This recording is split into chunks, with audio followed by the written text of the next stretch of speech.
Oh. And what have we here?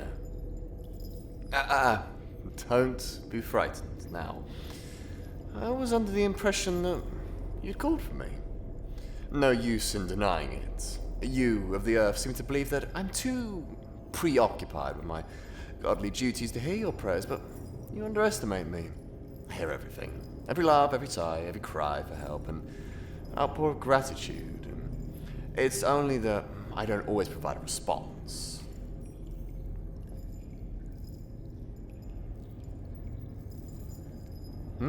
Why would I choose to answer you then? You mortals and your hubris. You claim to believe in gods, but insist on analyzing our actions through your own limited lenses. How foolish. Dearest, you may be an insignificant being in your own eyes, but trust that in mine, you are anything but.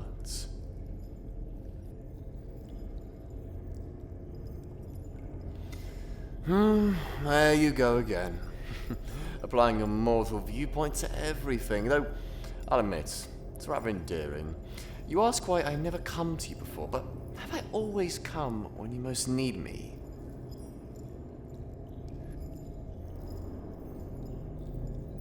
The time you fell into a river and almost drowned, I was the current that bore you to shore. The dragon that attacked your home, I was the arrow that pierced true when you shot at the beast.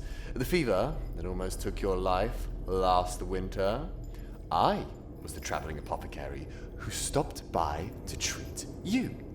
Whenever you needed something, it's rarely truly out of reach. Have you never stopped to consider that?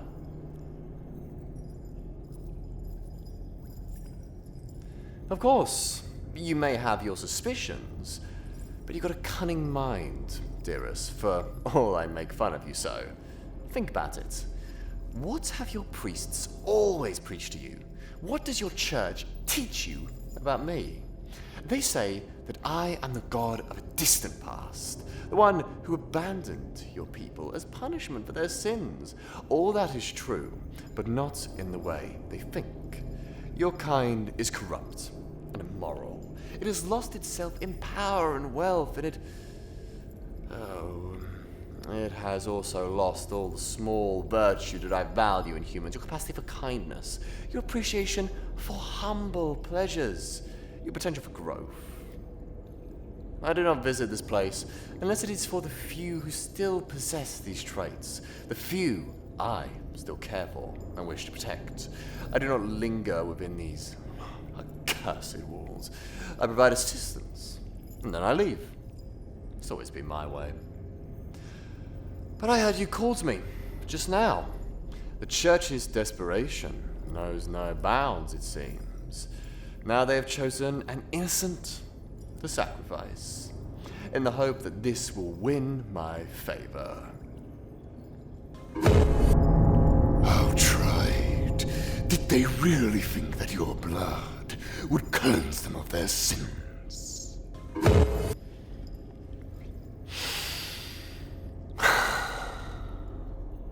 Hush.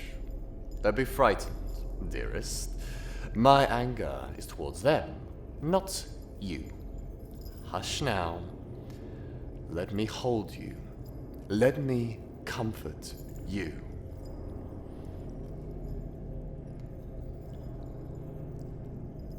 You have no clue how I watch over you, and the church intended to kill you in my name. Yet you still call to me in your hour of need. Funny little thing.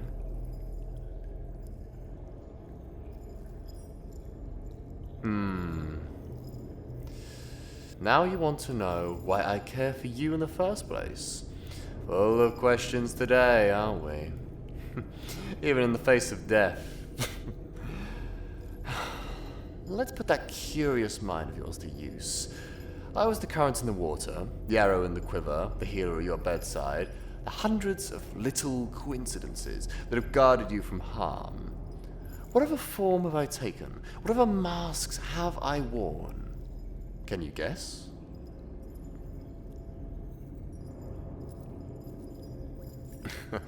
Don't think so hard, dearest. You'll put a permanent furrow in that pretty brow of yours, and there's really no need for that. Think of a spring day, some years ago, when you went to pray for warmer weather to end the famine. You went right up to the steps of the church, hoping your prayers would be heard within its walls. What did you find there?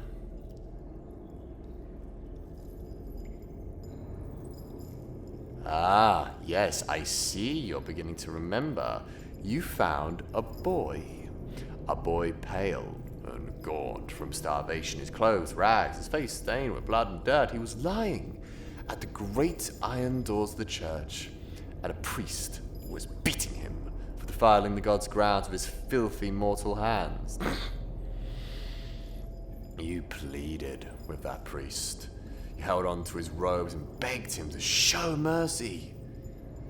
The boy might as well have been dead at that point, but you still fought for his life.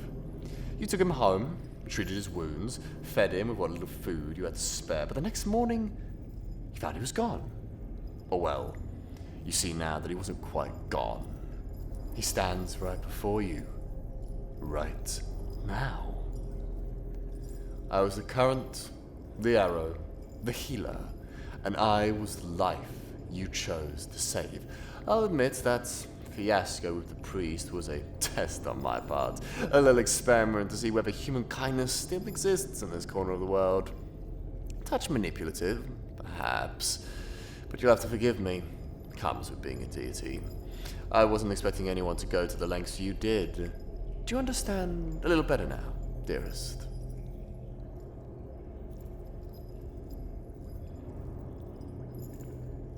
You came to me in my hour of need. I offer guidance and protection to all who earned it, but you have always been special in this regard. I have moved the course of fate itself from you many times than I can count. I treasure you more deeply than you will ever know, and I regret none of it.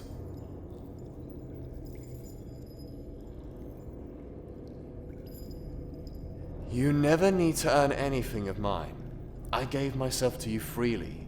You are the only being in this world to whom I offer my power unconditionally.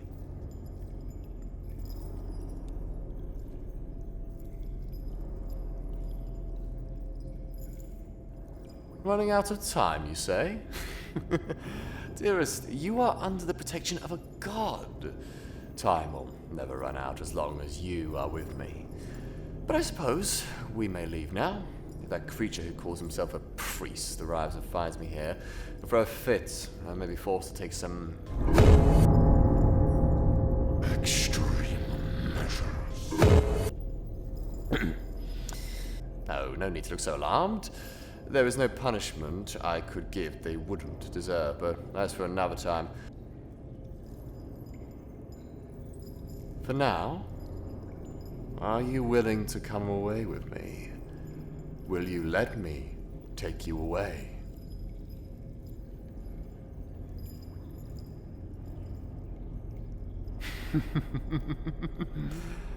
A wise answer. Come, let us leave this place.